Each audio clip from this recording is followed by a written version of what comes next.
Hi, and welcome as we are studying together. Obviously, you are clicking yes or play on this, and you're tuning in, and I'm grateful for that. It's really a humble honor and privilege to be able to speak God's word into your life, and that's really what I'm hoping and praying for.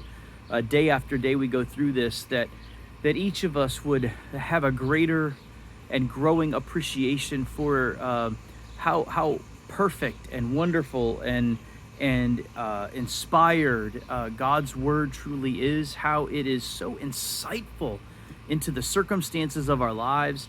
That it's helpful. It's helpful in granting us guidance. And not only all of that, but it is all of that because it is God's word. And as God's word, it comes from God. It means God wants to speak to you and me. God wants to talk to us. And what an awesome reality that is. So we're in the Gospel of Mark in our lesson this morning, and it's Mark chapter 13, and we're going to look at verses 20 through 23. And I'll pray, we'll get into this, and let's see what the Lord has for us today. Oh, Lord, we take a breath to rest, to recover. We take a breath, but also to breathe in your presence, to have a heightened awareness, appreciation for your nearness, and thereby, God, the touch of your grace and your mercy, your goodness, your truth, your love. And so, God, would you now not only touch us to comfort us, would you speak to us to renew us in the certainty of your promise that is yes and amen in Christ, we pray. Amen. All right, so Mark chapter 13, and starting in verse 20, and here, remember, if you've been tracking along, Jesus is, I've broken it up into multi-readings and multi-days and lessons, but Jesus is in the midst of a teaching in his last couple days of life on earth before he's crucified. And the subject of this teaching is the signs and the timing of the end of days. In particular, this all is brought about as they are observing Jesus, and Peter, James, John, and Andrew are observing the temple from the garden and looking at Mount of Olives, and they're looking down upon it. And Jesus tells them that a time is coming when not one stone will be left upon another. And they're curious as to, when will that happen? What will be the sign that this is going to happen? And so he's in this elongated teaching, and he's talking about the cataclysmic culmination of all of creation as it brings to a close at the return and the second coming of Jesus. But the steps and the things that are going to lead up to that. And this is not primarily designed just so that we can read the signs and know the times. The point of this really is for us to be sure that we know Jesus, and the certainty and the assuredness of knowing Jesus will lead to a certainty and an assuredness that no matter how tough things might get, no matter how dark and bleak things might get, that we will never be abandoned or forsaken. That's the promise of Jesus. I will never leave you nor forsake you. And so the certainty of that. So here we are in Mark 13, and we'll read verses 20 through 23. And Jesus is saying, in this prophetic announcement of things as they will unfold at the end of time, and if the Lord had not cut short the days, no human being would be saved. But for the sake of the elect whom he chose, he shortened the days. And then if anyone says to you, look, here is the Christ, or look, here he is, do not believe it. For false Christs and false prophets will arise and perform signs and wonders to lead astray, if possible, the elect. But be on guard. I have told you all these things beforehand. And so Jesus is telling us to beware so that we can be on guard. In other words, we're not to just get lazy, treat every day as casual and ordinary and common, but every moment of every day of our life is an opportunity to seek and to sense and to glorify God, and in a sense to continue to be ready, to be on guard. And so Jesus is talking about this is going to be a really terrible season of time, and he's gone through in previous verses and in previous days we've looked at this. Jesus basically says that if those days hadn't been shortened, no one would have survived. Not even God's very own people that are redeemed through the blood of the Lamb, Jesus. And so he says that they are shortened, and he says they are shortened for the sake of the elect, for those who are loved and rescued, saved and redeemed in Christ. This is not just a common blessing of relenting.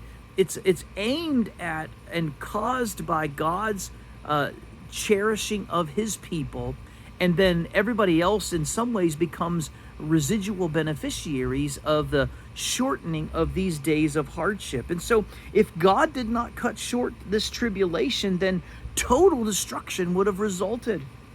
But God does cut this tribulation short, will cut it short for the sake of his own people. And so one of the things is, are we certainly those who are experiencing the mercy and grace of God now, and thereby the object of his love and mercy in that day? So Jesus is interacting with that, but then he says in verses 21 and 22, as you're being aware of this, also be on guard, because there are those that are going to manipulate God's people and even the lost. But there are going to be those manipulators that mask around as deceivers. Now, hear what Jesus says. He says, and if anyone says to you, look, here is the Christ, or look, there he is, do not believe it. In other words, Jesus is not going to appear until he comes and returns as the reigning Lord. And so even amid the excruciating suffering that might be taking place, there will yet be those who to take the opportunity to mislead and manipulate. It's like people that want to capitalize on and profit from tragedies. You know, they might make t-shirts, or they might, whatever it is, but whenever there's something atrocious or horrible that comes along, you know, there are inevitably the profiteers. There are those that when stimulus checks were coming out, that were enacting schemes to try and rob people of their stimulus checks. And so there are going to be those in the midst of this hardship that are going to intensify the hardship by manipulating people and by masquerading as purveyors of good, particularly good in the name of Jesus. And he says, so watch out for them. He says in verse 22, for false Christs and false prophets will arise. This is false saviors, those that are saying that if you just follow me, I can lead you out into safety and security. There are going to be false prophets that are going to say, I know what the word of God says, but God has given me this word, and it doesn't align with Scripture. And he says there are going to be those that are performing signs and wonders, those that are able to do great works that are designed to tug on the heartstrings and stir the affections of people. And he says that this is all aimed at, the end of verse 22, this is all aimed at leading astray all people, but especially those that are of God's fold, the elect, the redeemed, the saved, the rescued, the followers of Jesus. So Jesus says, be on guard, be watchful, be ready, be aware. And I realize all of us have countless concerns that tug at our time and our attention.